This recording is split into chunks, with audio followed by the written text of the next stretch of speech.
Hello everyone, thanks for pressing play. You are watching a brand new episode of ExcaliburCCGTV. I am Lobster Johnson. No, not really. I'm Chris, my faithful co-host Randy. Guys, we're here for another week of talking great comics hitting the shelf for the week of July 16th. Be sure and follow us on Facebook, subscribe to our channel, give this video a thumbs up, thumbs down. Hopefully you'll like it, won't give us a thumbs down. But guys, we're going to talk about all kinds of awesome stuff for comics. That's right, lads, we are. Lads, we are, yes. I apologize. Someone did not like how often I said guys. So I'm going to try to remember to not say that in this episode. Make it fun. Well, you've already said it like 4 times. I did, didn't I? I did. Okay, that's it. Make it fun. Do shots. Every time this guy said you're going to get alcohol poisoning. I promise you. Don't do that. Yes. So take your chances with that, but I'm going to try to concentrate on that and not say anymore for the rest of the episode. But folks, before we start off, Randy has a special Why I Love It, Why I Hate It for us this week. Yes, it is a special Why I Love It, Why I Hate It. This Why I Love It, Why I Hate It originates from a certain conversation that was had on Facebook. The Big Bang Theory. Why I love it, why I hate it. Why I love it, I don't. Why I hate it, it's faux geek. It's not real. It's written by guys that are there in Hollywood that write all sorts of shows. They write the same show as the two guys, 2.5 Men.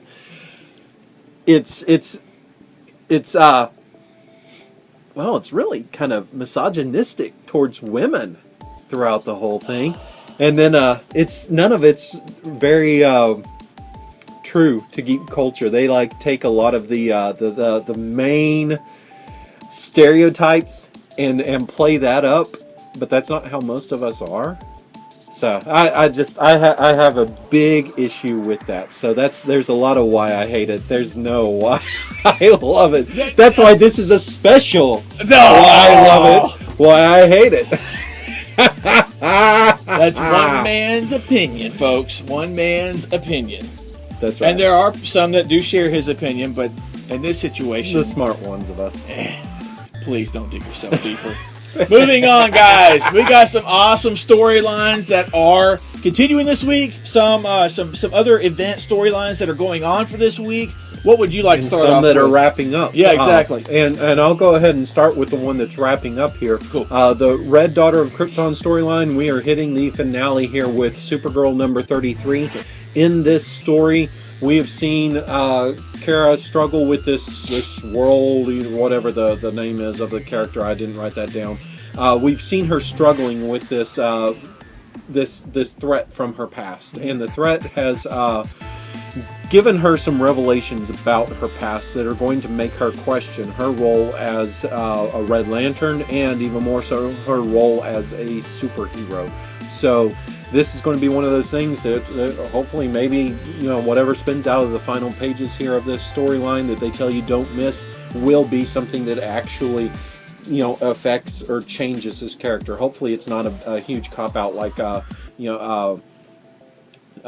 Death of a Family where, they give us everybody goes their separate ways, but they're hugging in a few weeks later there and everybody's forgotten. So we'll see what happens here, but this has been a fun series that a lot of people have loved, and I think it's up to a lot of the sales on this book. We'll see if that continues after this storyline. With that kind of crossover thing going on there, yeah, that's cool. Staying with DC, why not? We have Robin Rises Omega #1, Tomasi and Andy Kubert. Guys, the hunt for Robin is over, apparently. If you've been reading the Batman and series, you see that there's been a lot of stuff going on. Now, I think it is Batman and Robin now, isn't it? I think it will go back to that. It's going to go back to that. And you see that Batman has been chasing down Ra's al Ghul to get the remains of Demian and Natalia, his daughter. But with this Omega one-shot that's coming, we get to see the feud with Ra's al Ghul. It comes into something bigger because we get interrupted by an invasion by Apocalypse. Yes. That is going on. And the story is going to continue in this month's Batman and Robin number 33. So, for those of you that are Demian fans, you need to be in tune with this because there are some big things coming on the horizon. Yes, definitely. Real quick one here I'm not sure if it's what we call an event where it goes throughout books, but it is an event because this is something we have not seen before. Archie Studios is putting out Life with Archie number 36. Why is this the big one? This is the one where Archie Andrews dies.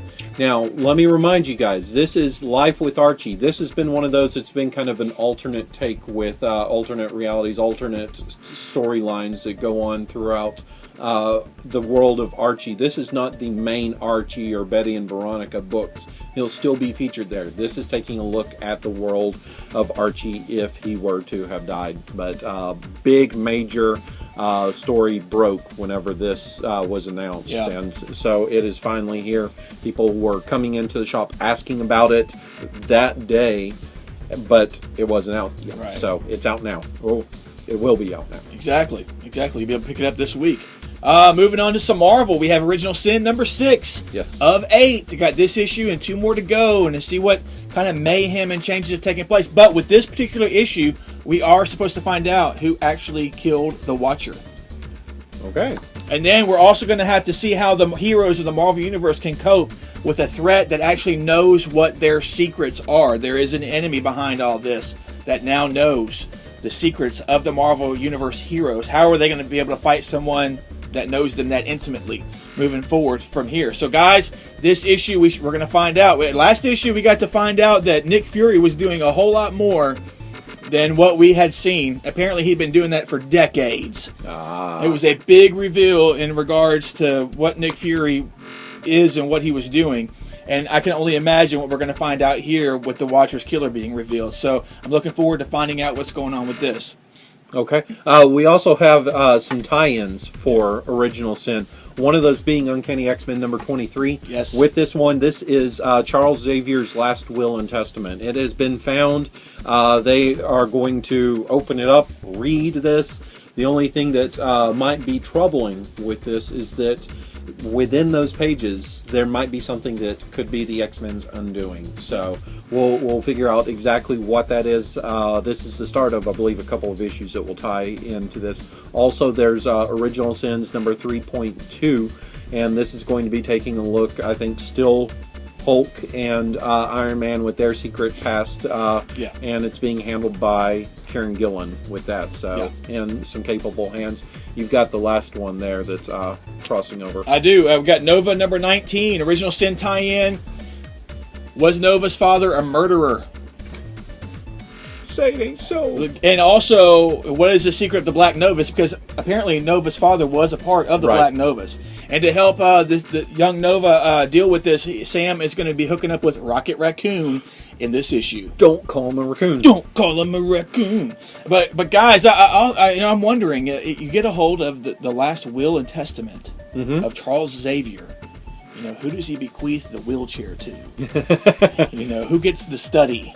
Who gets all that? So submit your musings down below. One last special issue that we've been featuring here with the storylines is the 100th anniversary special number 1 of the X-Men. Yes. We can take a look at the X-Men in the year 2061.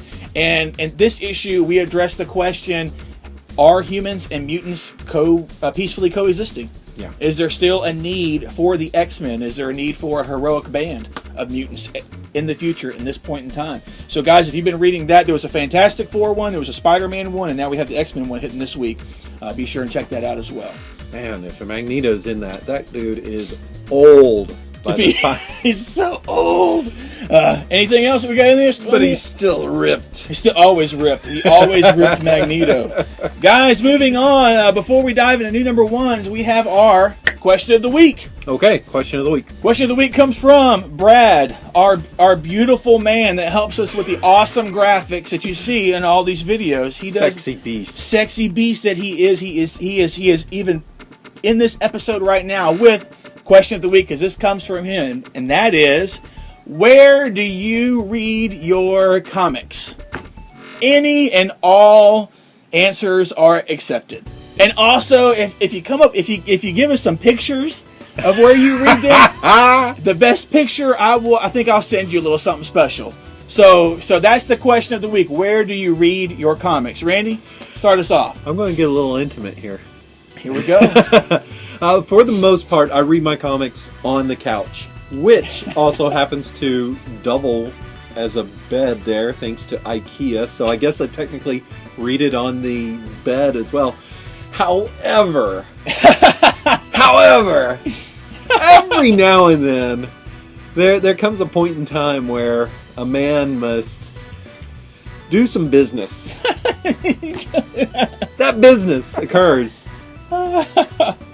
in a certain room in the house. It's a little smaller. Yes. Has a throne. Exactly. And that there's some intimate toilet time there, in which comics might every now and then might make their way to the toilet. However, I will say this. I will look through and find what comic I think is going to... I kind of judge myself and go...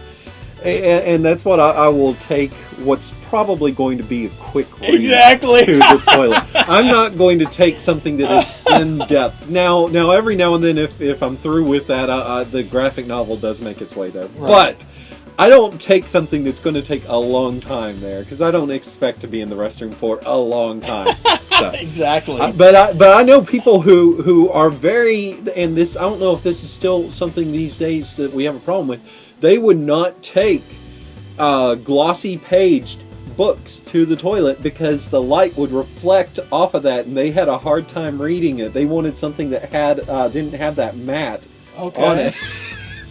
Yeah, I can see that, because some of those pages, yeah. So not so much nowadays, I don't think. But yeah, I think everything these days has pretty much that finish to it. Yeah, so, yeah. But yeah, you used to get some of those that had the flat kind of finish on more of the paper that wasn't so glossy. Yeah. So you do have people that have their issues of I take this thing to the toilet.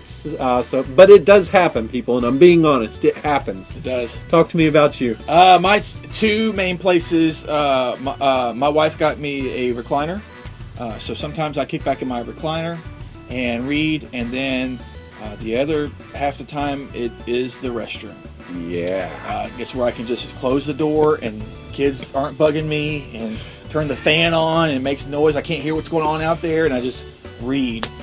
So yeah, that's kind of and sometimes in my room. I mean, two main places would be those two places: the recliner or the restroom.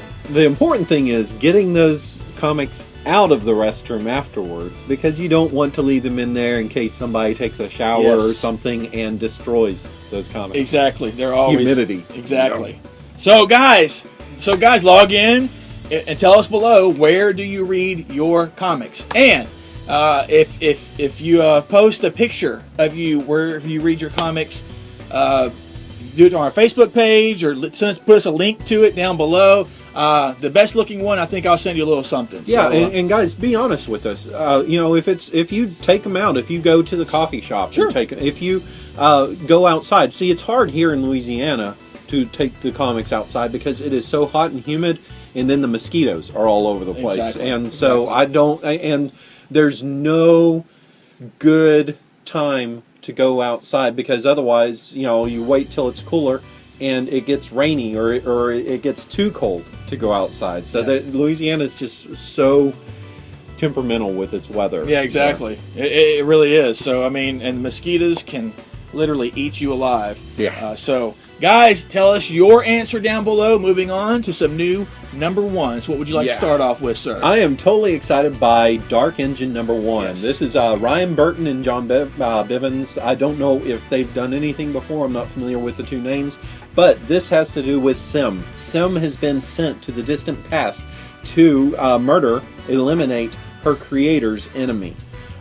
Don't know exactly why I don't know what all is going on there. But I do know that Sim is armed with a rib sword, cool kind of concept, and that she has some sort of a sentient engine that powers her. Mm-hmm. And we see that with this and more, and a lot of gore apparently, she's going to carve her own destiny. as she carves her way through the enemies there. So this is a really cool concept. I love the preview pages that were in the previews magazine there. So this is like top of the stack thing to check out here for me. Yeah, exactly. Guys, from DC Comics, Harley Quinn invades Comic-Con San Diego #1. Yeah. This is whatever you think that it would be. Harley Quinn having to deal with long lines, having to deal with the crowds, having to deal with con crud, having to deal with days and days of being at a Comic-Con, and dealing with it as only Harley Quinn would.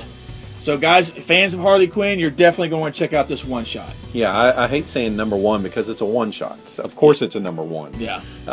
We also have Infinite Crisis Fight for the Multiverse #1 coming out. Oh, yeah. This is going to be a huge book because this has the potential of being the next Gods Among Us. Injustice Gods Among Us here. Because this is based off a video game, Infinite Crisis. This is going to be taking a look at all new versions of some of the classic heroes as they are plucked from their worlds within the multiverse, different Earths within the multiverse, and they have to stop a threat that can potentially destroy all of the worlds there. You're going to get all sorts of favorites from the different Elseworlds. So be prepared for all different ones. Earth Prime, Gaslight, probably Red Sun, all these different ones that they've had. And you've probably seen the beautiful statue they had, the really cool one, of the Wonder Woman with like the tie skirt and the chainsaw on there. She had like the football bra and it was just like way too awesome. That's from this series here. Okay. So this one could be a big one. It's an ongoing series. #1's out this week. Oh, that is going to be an ongoing. It's from what they say. I got totally confused with when it said multiverse because I was thinking multiversity. Multiversity. I got confused. So no, that's what this is. I was like, is this a prelude to that or something like that? But I didn't. So yeah, that statue was awesome. We had it in here for a while. I guess it's gone now. Yeah, we've had it a couple of times here. Awesome. It was so awesome, man. I loved it. I just loved the whole play on everything. The chainsaw was at the end of like a stop sign post there. She had like the car license plates as like shoulder pads, and it was really cool what they did with her character. It's like a Mad Max Wonder Woman or something like that. That was really cool. Yeah, so I'm excited to see what else they create with these characters. Cool. I need to check that out. Move on to Teen Titans. Yeah, we have Will Pfeiffer and Kenneth Rocafort coming over to Teen Titans. There's been a little controversy with this already with the cover of the book. We're not going to talk about the controversy. What we're going to talk about, this is the latest incarnation. This is Red Robin, Wonder Girl, Raven, Bunker, and Beast Boy. They are going to be focusing on finding the next teenage superhero, or teenage superpowered people within the DC universe. And their goal is they want to try and get to them and help make them superheroes before they possibly become super villains. Okay. So it's a cool little concept they have here, kind of being proactive rather than reactive with a lot of these characters. Very cool. Very cool. Guys, we got a couple of them coming from some of the smaller studios. We're just going to run through them real quick. One that I want to touch base on real quick is The Black Market. Okay. That's from Boom Studios, and that's by Frank Barbiere with Victor Santos. Frank Barbiere is the guy doing Five Ghosts. Yeah. Real quick, this is about a down on his luck doctor / scientist. Lives in a world with superheroes, and his brother comes to meet him after he's cleaned up. And apparently, his brother had a type of drug problem. Yeah. He's cleaned up and come to him with a once in a lifetime opportunity to cure all disease. Cool. And the cure for the disease is in the DNA of that world's superheroes. Oh, cool. Saw some preview pages of it. Looked really interesting. So that's one that you should definitely check out. Let me give you two quick ones. Devilers #1. This is Josh Fialko. This right here focuses on 7 of the world's greatest exorcists as they are fighting against the demons of hell for the battle of all creation. Sounds like a cool one. I think it's 7 issues. Yeah. Here, that's Dynamite Studios. We also have from IDW Squidder #1 of 4. Yeah. This is Ben Templesmith, and this takes a look at some old soldier, they don't give a name, from a forgotten war where he was part of this legendary group called the Squidder Legions.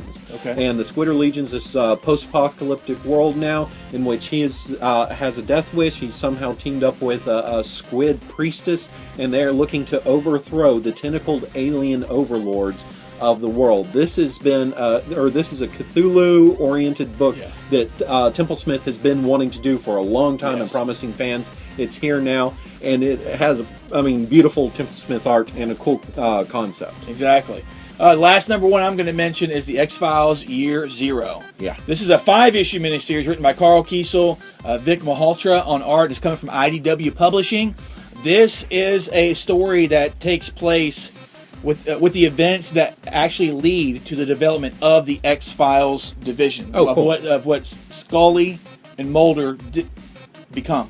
Yeah. This takes place back with bits and pieces that start even back in the 1940s. So it doesn't focus on Mully and Squidder. I think there's going to be like bits, interchangeable bits and pieces, but something from the past, back from the 20s and the 40s, is what leads to what we see as the current incarnation of the X-Files and what Scully and Mulder were doing. Okay. So, guys, fans of that, check it out. And that's all I got for the new number ones. Yeah, let's move on to our favorites of the week. Our favorites of the week. Before we dive into that, guys, we are going to tell you what our favorites were from last week, and there's probably going to be some spoilers from this point forward. So, you have been warned. What was your favorite from last week? There weren't a whole lot that I had to choose from. I had a very small stack of books here. I saw your stack. Yeah, it was like, pretty minuscule.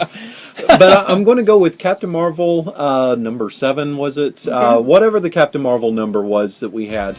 I really like the story that's going on here. I like that you have... Jason is still the king of Spartax right now. Okay. Within this, that he hasn't been overthrown like they've mentioned in some of the other books after certain light being shed on his actions. But it has been revealed that he has moved this race to this planet, and he's had them working on this planet to mine vibranium. And this is possibly the only source of vibranium in the whole universe after everything that happened on Earth with Wakanda's vibranium source. And he's wanting to take and smelt this vibranium and put it on his ships so that his ships are indestructible. Wow. And Captain Marvel's found this out. She doesn't like it one bit. She has kind of been told to leave, that to go handle Avengers business. And the beautiful part about this is when she's back on her ship, she tells her ship, "Go meet up with the with the Guardians. I'm staying here. If ever there was an Avengers business, this is it." So I love the kind of culmination where we're going to see the climactic finale here with this, and maybe it's not 7, maybe it's 4. I don't remember the number. I think it was 6. Maybe it's 6. I think it was 6. Well, I'm just throwing numbers out here. Whatever it was the best one I read. Yeah, cool. I had a tough time choosing because I didn't get to read everything from last week, but of what I did read, it was a toss-up for me between Walking Dead 129 and Avengers Undercover. The latest issue. Man, that was awesome. Was it 8, 9? I can't remember what issue that was. 7. 7. I want to say 7. It probably was. That's my number. I'm just going to keep saying. Because, I think for me it was The Walking Dead that edged it out just a bit, because of the reaction that we got from Rick when he was traveling down that road, and that guy who wasn't doing what he was supposed to be doing. Yeah, I was like, whoa, wait a second here. And then with the new people that have just came in, they went down and found out about the prison, or about the jail that they have, and they met Negan. Yeah. So I'm like, oh, no, don't be doing that. Don't allow people to do that. Don't do that. Don't let them around him. Yeah. Because he's a very charismatic character. He had a huge following. And you don't want someone like him, with people that are totally new to their community and stuff, you don't want him sinking his hooks into them. So that's just that was I liked that issue. I think that edged it out just a bit for me between that and Avengers Undercover. And see, I'll reveal some behind the scenes stuff to you guys from me. I had the exact opposite reaction as Chris to The Walking Dead. In fact, I felt like it might be my last issue of it. I was so disgusted with what they're doing here. I don't like them taking Rick and making him into this there's no heart in him anymore. He is no longer the same character that I have loved throughout the series, and the way he reacted was just absolutely disgusting to me. And then I don't like the fact that you have Negan down here in prison, and you're going from a Negan story to almost another Negan story. I don't like it so close together with something like that. So for something, it has not been clicking with me with the 2 years later thing. So I think that may be a hasta la vista kind of thing for me. I can see your point about the jumping from Negan to a Negan story, but I mean, we haven't gotten to a second one yet. Well, I know, but it almost feels like it's going to. That's what it's on the verge of, right? And maybe they'll shock me. Maybe I'll stick around for one more issue, but I feel like they are going in a totally different direction of who our characters are, and I don't know. Well, a lot of things can change in 2 years, so there's always that to factor in. But moving on to this week.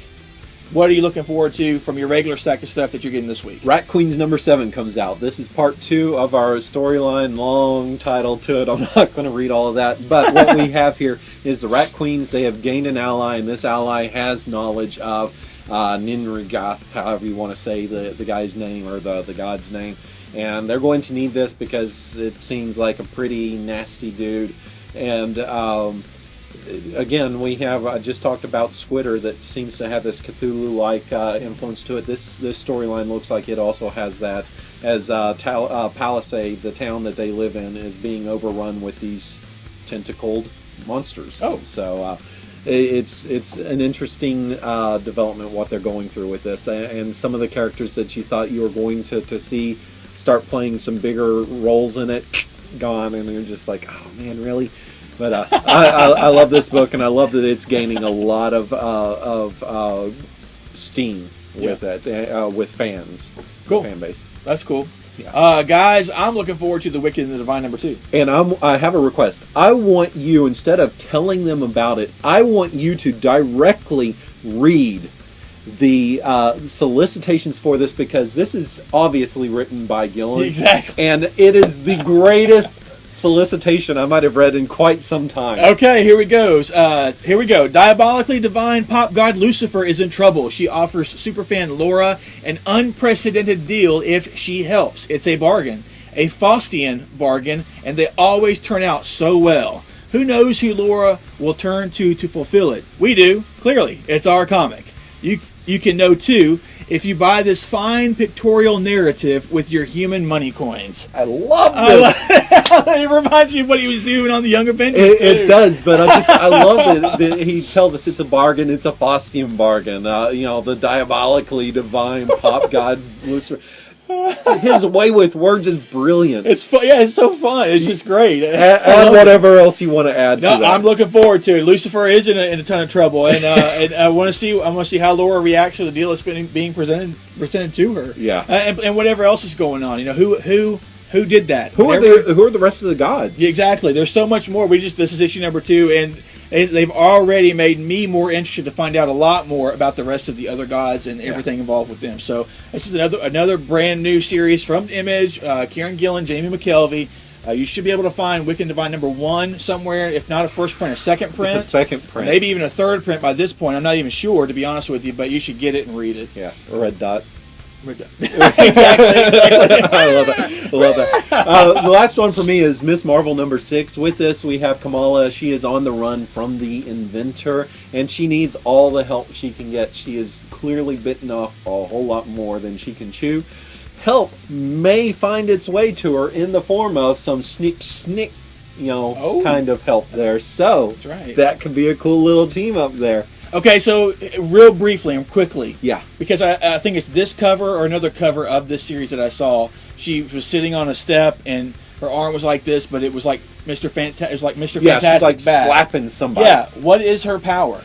Her power is she has kind of like unlimited growth. She can command her body to do certain things like shrink or grow or be elastic or shapeshift. So her power is just kind of like what she wills her body to be. Okay. So there's no, for the most part, most of what she uses is she makes her hand grow large to do things or, shrink herself. Okay, so shapeshift, like you mentioned, she's like kind Mystique? she's kind of like a shapeshifter, but that's one of the weird things is that when she got shot when she was in the form of Miss Marvel and was hurt. And when she shapeshifted back to her regular self, she was fine. Later on, she went to try and shapeshift again and still was hurt. She can heal in that form, but it takes some time to do so. Oh, so okay. she doesn't really rely. She is only shapeshifted into Miss Marvel. Okay. But it's more so using these sometimes elastic, sometimes growing, sometimes shrinking kind of powers. We are discovering them as she's discovering them. Okay. That's what I like about this book. Okay, that's cool. That's cool. She just doesn't just like go out to a field and go, "This is what my power is. Right. I'm going to do it." Right, exactly. She realizes she has them, and all of a sudden she knows what all it is. Yeah, you know? Stan Lee style. Exactly. Last up for me, guys, Magneto #7. You should be buying this book.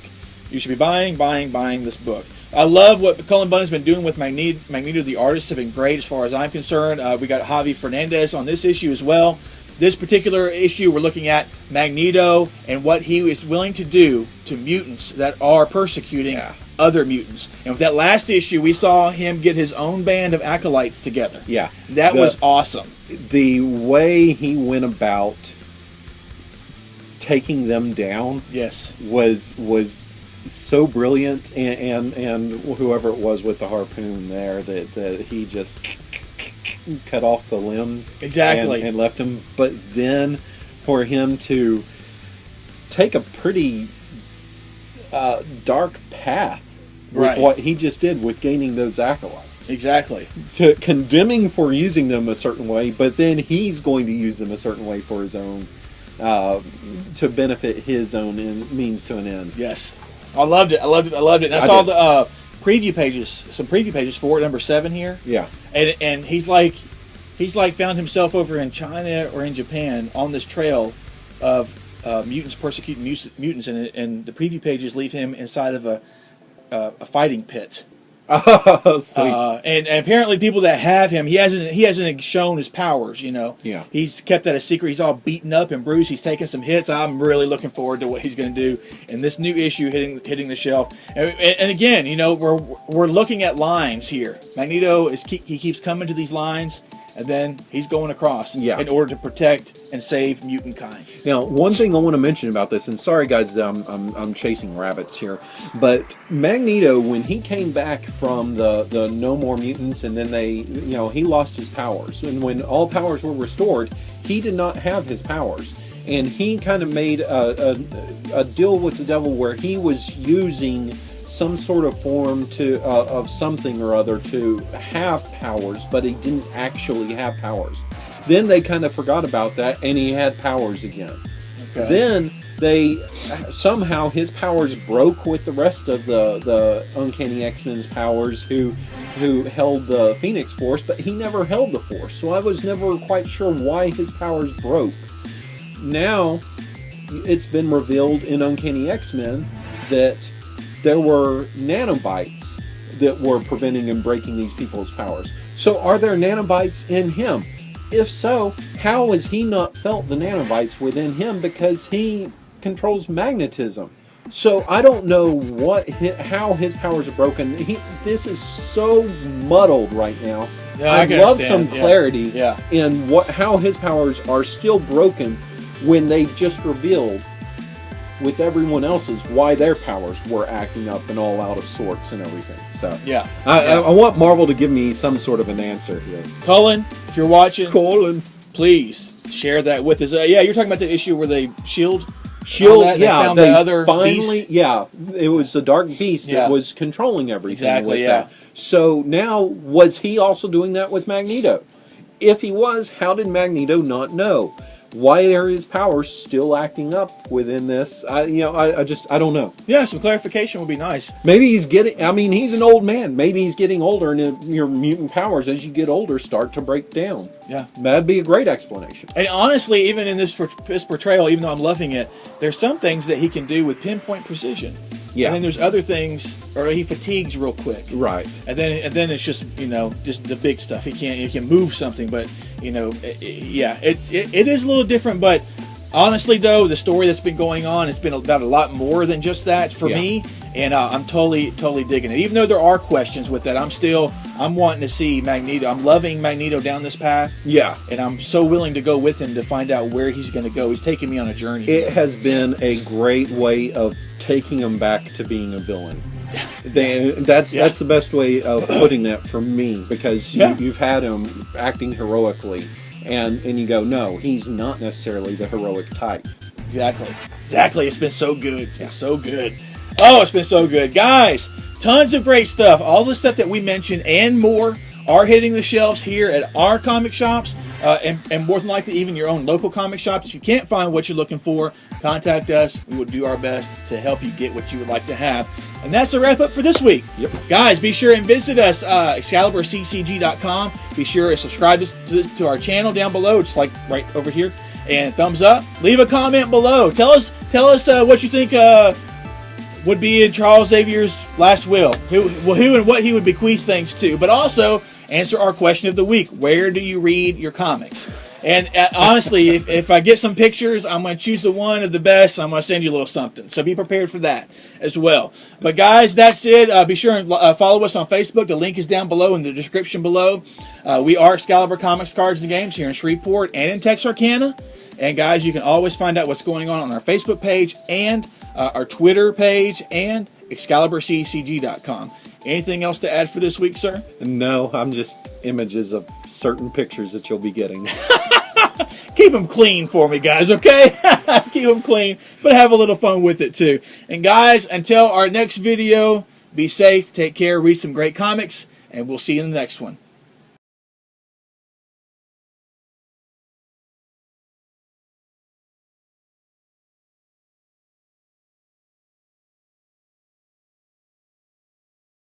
Asking for some trouble.